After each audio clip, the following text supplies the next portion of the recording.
안녕하십니까. 노자 읽는 최경렬입니다. 오늘은 47장을 보도록 하겠습니다. 토막을 좀 내볼게요.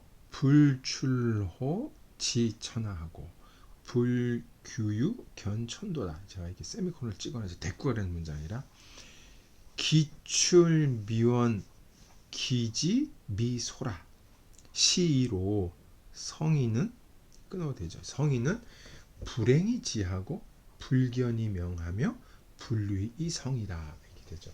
이거는 온전하게 읽을 수 있는 제대로 된 한 구절이죠. 굉장히 유명한 구절이죠. 노자를 좋아하는 사람들이 이거를 이제 즐겨 인용하기도 하죠. 이런 거죠. 호자가 있으니까 이게 작은, 그러니까 속된 말 방구석입니다. 이 호가 문이라 그랬으면 이제 큰 집, 대문이 있는 집일 텐데 이 문은 이제 양쪽에 문이 있는 것이고, 요건 대문처럼 게이트고, 요거는 이제 호니까 한짝 문이에요. 도어에 도어. 그러니까 방 진짜 조그만 거죠. 그러니까 방을 나가지 않고도, 아니면 뭐 문 도어 하나 있는 집이라고 상관없죠. 방을 나가지 않고도 천하를 알 수 있고, 창문을 엿벌규자인데 뭐 그냥 창문 넘어 보지 않고도 촌도를, 이거 알다는 뜻이죠. 촌도를 알 수가 있다. 나가는 것이 멀수록 아는 것도 더욱더 적어진다. 이 영어식 문장이라고 그러죠. 더 플러스 비교급, 더 플러스 비교급, 뭐뭐 할수록 뭐뭐 한다. 전형적인 문장입니다. 멀리 나갈수록 지식은 점점 더 적어진다. 이 때문에 성인은 나가지 않고도, 어디 다니지 않고도 알며, 보지 않고도 이름을 지을 수 있으며, 아무것도 하지 않고도 모든 일을 이룬다. 이렇게 되는 거죠. 이게 참 멋진 말인데 어떻게 이런 말이 가능할까를 따져보면 이렇게 설명하기가 이렇게 단순하지만은 않죠. 이 구절은 읽으면 의문이 계속 따라오죠. 어떻게 창문도 엿보지 않고 집안에 나가지 않고 세상을 다 알 수 있는가? 그럼 방구석에 앉아서 책만 읽으면 모든 걸 다 알 수 있는가? 뭐 이런 것들이죠. 여기서 지라 그런 지나 견이나 지식이라고 해석을 한다면, 지식은 일종의 추측이어야 지식인데 여기서 지금 그거에 대해서 얘기를 반대를 하고 있단 말이에요. 여기서 불출불규라고, 나가지 않고 엿보지 않고 눈길을 주지 않는데 뭐 읽고 뭐 듣고 그래야지, 뭐 경험도 하고 그래야 지식이 쌓이는 건데, 여기서는 주로 경험적 지식에 대해서 불신을 갖고 있고 이성적 추론에 대해서 의미를 두는 것이 아니냐, 이런 생각도 해볼 수가 있죠. 농담입니다만 기출미원 기지소지를 좀 더 이제 악의적으로 해석하면, 넓은 세상을 보겠다고 여행을 한 사람들은 다 헛짓하고 있는 거죠. 멀리 나갈수록 지식은 더 적어지니까. 세상에 나와서 넓은 세상으로 견문을 넓히는 게 아니라 세상을 보고 오면 올수록 지식이 점점 좁아지는 거라고 해석할 수 있죠. 한편으로는 이 해석이 틀린 해석도 아니에요. 그러니까 한국 사회에 살면서, 한국 굳이 지칭할 필요는 없지만, 이 사회의 문화적 어감이나 관습에 찌들고 그거에 익숙한 사람은 외국에 나가서 새로운 문화를 보고 문화 충격을 받는 게 아니라 모든 지식을 자기가 갖고 있는 좁은 이 깔때기로 다 빨아들이죠. 그러면 밖에서 많은 걸 보면 볼수록 자기 지식이 점점 자기가 알고 있는 지식을 강화시키는 쪽으로 작용을 하겠죠. 편견이 심해지죠. 아무리 큰 외국에 가서 많은 걸 보고 경험을 많이 했더라도 뭐 걔들 별게 없어, 뭐 한국 음식이 최고야, 뭐 삼겹살 최고, 이런 식의 발언을 할 수 있죠. 역설적으로. 되게 웃기는 건데, 그러니까 이 일종의 경험론이라기보다는 그 뭐라 그럴까, 인간이 고유한 이성을 믿고 있는 게 아니냐, 그렇게 볼 수도 있을 것 같기도 하고, 그렇죠. 여기서 이제 한 발짝 더 나가면 도가의 반지성주의까지 아마 우리는 이제 생각해 볼 수도 있겠죠. 재밌는 말입니다. 이 글에는 그 전통적인 이해 방식은 왕필이 이런 줄을 붙였어요. 지식에는 본질적 지식이 있고 중심이 되는 지식이 있다는 거죠. 그거를 도라고 불렀습니다. 그렇죠?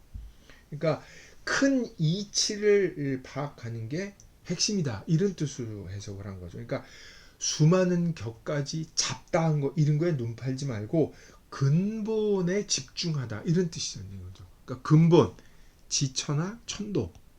이 근본을 알면 남아진다. 뿌리를 알면 나머진 다 격가지나 잎사귀 다 따라온다. 이런 뜻으로 이제 해석을 한 거고 이게 일반적으로 받아들여지는 거죠.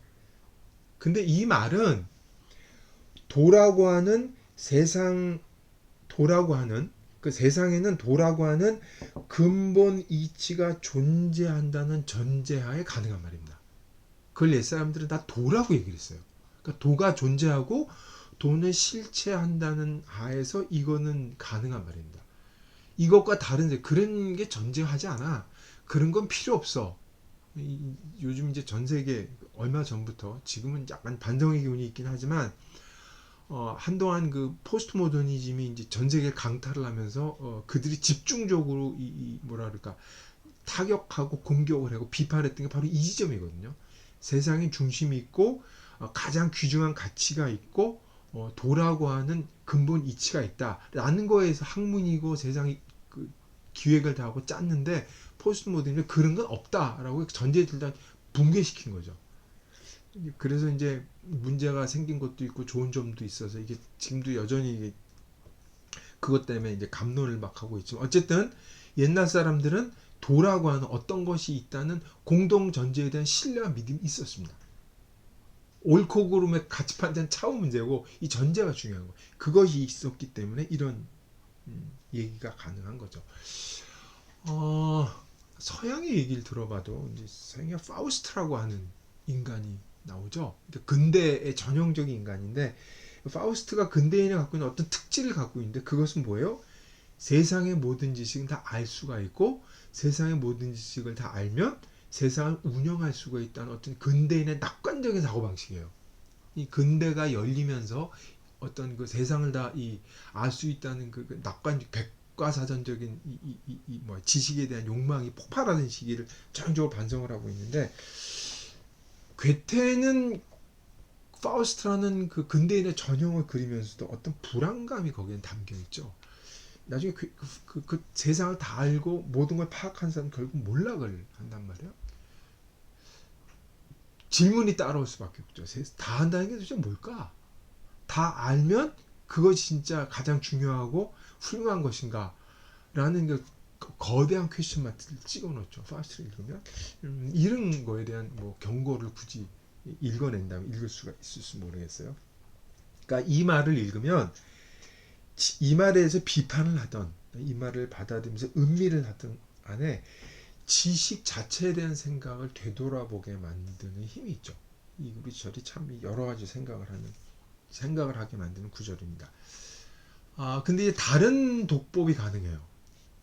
뒤에 구절을 보면 이 때문에 성인은 불행행 불행이지 불견이명 불의성이라고 해서 이 앞에 구절 이런 거를 아니까 이런 걸 터득한 성인이길래 뒤에 이제 이런 결과가 이루어진다고 해서 이게 당연히 이제 논리적인 독법이 가능하긴 한데 여기에 걸리는 말이 몇 가지가 있어요. 하나는 불위이성.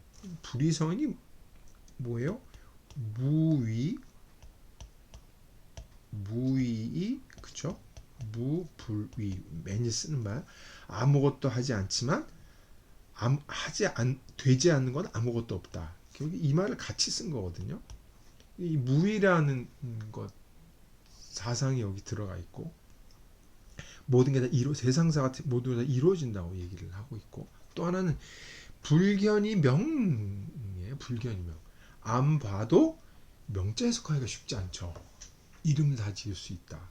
사실 이것도 불행이와 같은 면인데 보지 않고도 사물을 다 이름을 지을 수 있다. 이렇게 해석할 수 있는데 이건 약간 부족하죠. 명을 여기서는 혁명의 명으로도 읽을 수 있습니다.